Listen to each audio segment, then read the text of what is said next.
Alright guys, yang aku pegang hari ni adalah set pancing toman. Set pancing toman daripada brand Saka Nagia, iaitu model Hato 20LHC. 20 kayuhan kiri. Hari ni aku fitkan dengan rod Expert Graphite Blue Carbon 2 1020. Ni memang sedap guys untuk toman. So guys, untuk setup ni mesin korang tengok. Ni dua-dua baru guys. Selalu korang tengok aku buat second hand, tapi ni baru. So mesin datang ratio 6:1. Tu ratio 6:1. Lepas tu kejap lagi kita tengok basic spec dia. So ini handle dia, korang boleh tengok handle dia. Tu star drag dia warna biru, memang lawa guys setnya.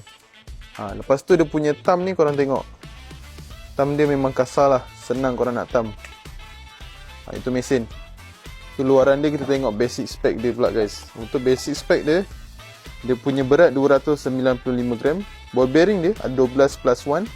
Ratio dia 6:1. Drag dia 8 kg guys. Memang padu lah.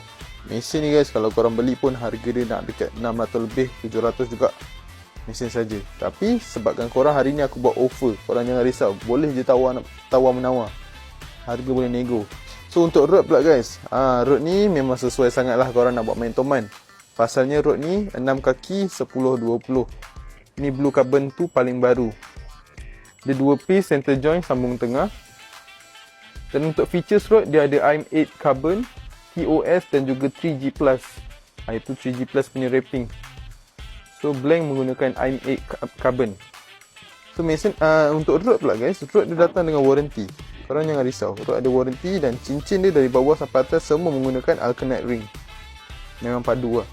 So untuk set ni aku buka harga kat sini 1100 saja. 1100 satu set, korang boleh nego. Kalau korang nak nego, korang kena PM. So macam biasa guys, nombor ada, alamat ada. Apa-apa pertanyaan, korang tanya je. Apa Roger?